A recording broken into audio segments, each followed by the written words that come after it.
மக்களின் மகிழ்ச்சியே மன்னனின் மகிழ்ச்சி. உங்கள் மனம் போலவே எனக்கு மகன் பிறந்து விட்டான்.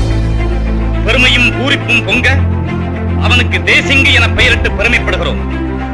இளவரசன் தேசிங்கி வெற்றி வீரனாக வளர்ந்து செஞ்சியின் வருங்கால மன்னனாக விளங்க உங்கள் அபிமானமும் ஆசீர்வாதமும் அவனுக்கு. ஹாய் ஃப்ரெண்ட்ஸ், இந்த வாரம் நம்ம பார்க்க போற இடம் விழுப்புரம் மாவட்டத்தில் செஞ்சிக்கோட்டை இருக்கு. இந்த இடத்துல மொத்தம் 3 மலைகள் இருக்கு. எனக்கு பின்புறம் ராணிக்கோட்டை, ராஜகிரி ராஜா கோட்டை, அதுக்கு பக்கத்துல சக்கிலி தூர்க்கம், இப்படி மொத்தம் 3 இருக்கு. வாங்க இந்த இடங்களை சுற்றி பார்க்கலாம். தேசிங்கு ராஜா ஷா ஆலம் வாங்கிய ஒரு புதிய முரட்டு குதிரையை யாராலும் அடக்க இயலவில்லை. எனவே குதிரை ஓட்டுவதில் வல்லவரான சொரூப் சிங்கை தில்லி வரச் சொன்னார் சுல்தான். அவருடன் துணையாக 18 வயதேயான ராஜா தேசிங்கும் சென்றான். தந்தையால் குதிரையை அடக்க இயலவில்லை. எனவே தனக்கு ஒரு வாய்ப்பு அளித்து பார்க்க சொல்லி தேசிங்கு சுல்தானிடம் முறையிட்டான். வாய்ப்பளிக்கப்பட்டது. அனைவரும் வியக்கும் வண்ணம் அக்குதிரையை அடக்கி சவாரி செய்து காட்டினான். அக்குதிரையின் பெயர் பரிகாரி. தேசிங்கின் வீரத்தை பாராட்டி அக்குதிரையை பரிசீலித்து விட்டார் சுல்தான். அது மட்டுமல்ல, இன்னொரு ராஜபுத்திர வம்சத்தை சேர்ந்த தளபதி தனது மகளை மணமுடித்து வைத்தார். தேசிங்கின் மனைவியின் பெயர் ராணிபாய். இவர் பெயரால் உருவான ஊர்தான் ராணிப்பேட்டை. தர்பார் மண்டபம், அந்தப்புரம், படை வீடுகள், யானை மண்டபம், குதிரை லாயங்கள், மாட மாளிகைகள், கோவில்கள், தானிய களஞ்சியங்கள், ஆலயங்கள், உடற்பயிற்சி கூடம், பீரங்கி மேடை, வெடிமருந்து கிடங்கு, தோரண வாயில்கள், காவல் அரண்கள், பாதாள சிறை, மதில் சுவர், அகழி என ஒரு கோட்டைக்கான சகல அம்சங்களோடும் தமிழகத்தில் இருக்கும் ஒரே கோட்டை செஞ்சிக்கோட்டை. நல்ல எதிரொலிக்குது. எவ்வளோ பெரிய அரங்கம்னு பாருங்க.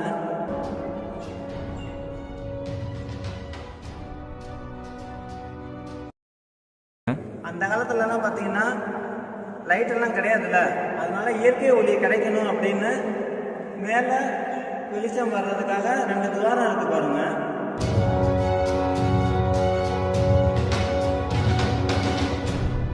செஞ்சி அருகில் 3 கிலோமீட்டர் தொலைவில் அமைந்துள்ளது சிங்கவரம் கிராமம். சிங்கவரம் அருள்மிகு அரங்கநாத சுவாமி ஆலயம் மிக பழமை வாய்ந்தது. அரங்கன்தான் தேசிங்கு ராஜாவின் தெய்வம்.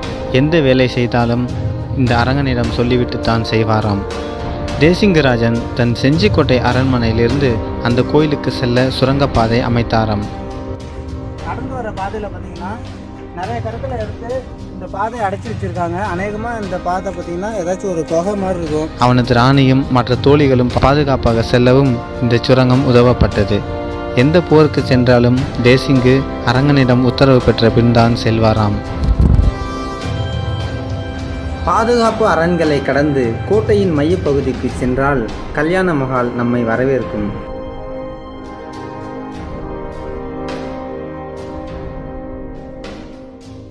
மையத்தில் ஒரு மேடை, நீச்சல் குளம், இதன் ஒரு பகுதியில் 8 அடுக்குகள் கொண்ட கோபுரம் உள்ளது.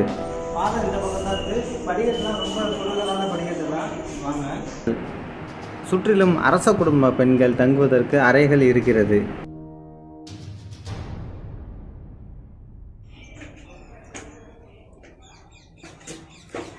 பாதையெல்லாம் ரொம்ப சின்னதாக இருக்குது. அதுக்குள்ளே இந்த மாதிரி ஜன்னல்லாம் பார்த்தீங்கன்னா உள்ள அந்த எந்த வரையும் தெரியுது பாருங்களேன். அந்த கடைசி வரையும் நமக்கு தெரியுது. வாங்க இன்னும் நம்ம மேலே போய் பார்க்கலாம். மேலும் கீழும் செல்ல குறுகிய செங்குத்தான படிகள், ஒவ்வொரு அடுக்கிலும் நடுவில் ஒரு அறை.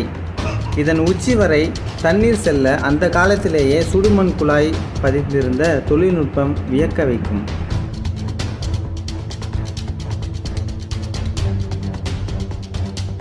மேலே பாருங்க, அதுதான் ராஜகிரி.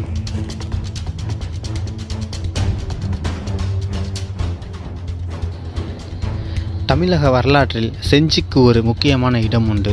கோட்டைகள் எல்லாம் கட்டுவதற்கு முன்னரே கோட்டையுடன் வலிமையாக திகழ்ந்த ஊர் செஞ்சி.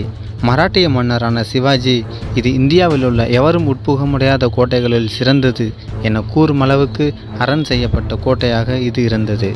பிரித்தானியர் இதனை கிழக்கின் ட்ராய் என்றனர். முகலாயர்களால் பாதுஷாபாத் என்றும் சோழர்களால் சிங்கப்புர நாடு என்றும் பெயர் வாங்கியது. செஞ்சிக்கோட்டையை 13ஆம் நூற்றாண்டில் கோனார் வம்சத்தினர் கட்டத் துவங்கினர். அடுத்து வந்த பல மன்னர்கள் செஞ்சிக்கோட்டையை பலம் பொருந்திய கோட்டையாக மாற்றினர். குறிப்பாக விஜயநகர மன்னர்களின் ஆளுகையில் செஞ்சிக்கோட்டை இருந்தபோது 1509ஆம் ஆண்டு முதல் 1529ஆம் ஆண்டு வரை தொடர்ந்து 20 ஆண்டுகள் கோட்டையை விரிவுபடுத்தினர். இந்த செஞ்சிக்கோட்டையில் பிரம்மாண்டமான தானிய களஞ்சியம் இருக்கிறது. 3 அறைகளாக பிரிக்கப்பட்டுள்ள இந்த தானிய களஞ்சியம் கோட்டைக்கு வெளியில் வந்து எதிரிகள் பல ஆண்டுகள் முற்றுகையிட்டாலும் சமாளித்து விடலாம்.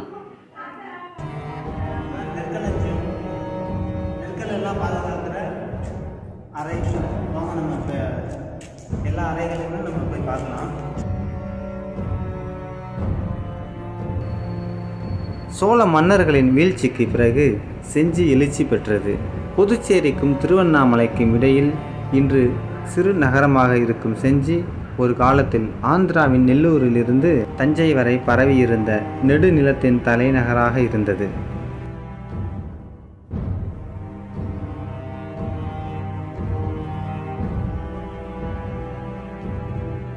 சிப்பாய் படைகள் ஊர் மக்களுக்கு தேவையான அனைத்து நெற்களுமே இங்கே தான் பாதுகாத்து வச்சுருக்காங்க.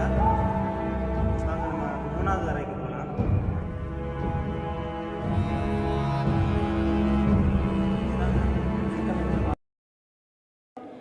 இந்த செஞ்சிக்கோட்டையில் சிவன் கோவில், வேணுகோபால சுவாமி கோவில், வெங்கட்ரமணர் கோவில் என நிறைய கோவில்கள் உள்ளன. இவற்றில் குறிப்பாக வெங்கட்ரமணர் கோவிலின் பிரம்மாண்டம் எவரையும் வியக்க வைக்கும். இந்த கோவிலில் நிறைய படங்கள் படமாக்கப்பட்டிருக்கு. அதில் எல்லாத்துக்கும் தெரியணும் அப்படின்ற ஒரு படம் பார்த்திங்கன்னா, அமர்கலம் படத்தில் அந்த சத்தம் இல்லாத தனிமை கேட்டன்னு ஒரு பாடல் வரும்ல, அந்த பாடல் இந்த கோவிலில் தான் எடுத்திருக்கிறாங்க. இந்த செஞ்சி என்றதும் எல்லோருக்கும் நினைவுக்கு வரும் பெயர் ராஜா தேசிங்கு. செஞ்சியை அவன் ஆண்டது வெறும் 10 மாதங்கள் மட்டுமே. முகலாயர்களின் ஆளுநராக செஞ்சியை நிர்வாகம் செய்தவர் சொரூப் சிங். அவரது மகன் தேஜ் சிங். அவரையே தேசிங்கு என்றனர் மக்கள். தந்தை மறைந்ததும் ராஜா தேசிங்கு 22 வயதில் ஆட்சிக்கு வந்தான். இந்த ஆட்சி மாற்றத்தை முகலாய பேரரசு அங்கீகரிக்கவில்லை. சமாதானத்துக்கும் தேசிங்கு வரவில்லை. அதனால் ஆற்காட்டு நவாப் படையெடுத்து வந்தார். 30,000 படை வீரர்களுடன் வந்த நவாப்பை வெறும் 350 குதிரை படையினர் 500 வீரர்களோடு எதிர்கொண்ட தேசிங்கு சில மணி நேரங்களில் வீழ்ந்தான். பிரிட்டிஷ்காரர்களுக்கும் பிரெஞ்சுக்காரர்களுக்கும் நிகழ்ந்த அதிகார போட்டியில் அதிகம் அவதிப்பட்டது செஞ்சிக்கோட்டை. 1750ஆம் ஆண்டு புசி என்பவர் தலைமையிலான பிரெஞ்சு படை செஞ்சிக்கோட்டையை கைப்பற்றியது. வெறும் 24 மணி நேரத்தில் செஞ்சியை கைப்பற்றியதை இந்தியாவில் பெற்ற முக்கிய வெற்றியாக பிரெஞ்சு வரலாற்று ஆசிரியர்கள் இன்றும் எழுதுகிறார்கள். கோட்டையில் பீரங்கிகளை நிறுவி துப்பாக்கியால் சுடும் கூண்டுகளை கட்டி பாதுகாப்பை இன்னும் பலப்படுத்தினார்கள். பிரிட்டிஷ் பிரெஞ்சு போரில் கடைசியாக பிரிட்டிஷ்காரர்கள் கையில் வீழ்ந்தது இந்த செஞ்சிதான். அந்த நாளோடு பிரெஞ்சுக்காரர்களின் பேரரசு கனவு முடிவுக்கு வந்தது. தமிழ் மன்னர்களான சேர சோழ பாண்டியர்கள் கலை நயத்துடன் உருவாக்கிய நூற்றுக்கணக்கான கோயில்களை நாம் இன்றும் பார்த்து வியக்கிறோம். ஆனால் அந்த மன்னர்கள் கட்டிய கோட்டைகளோ வாழ்ந்த அரண்மனைகளோ ஒன்று கூட இப்போது இல்லை.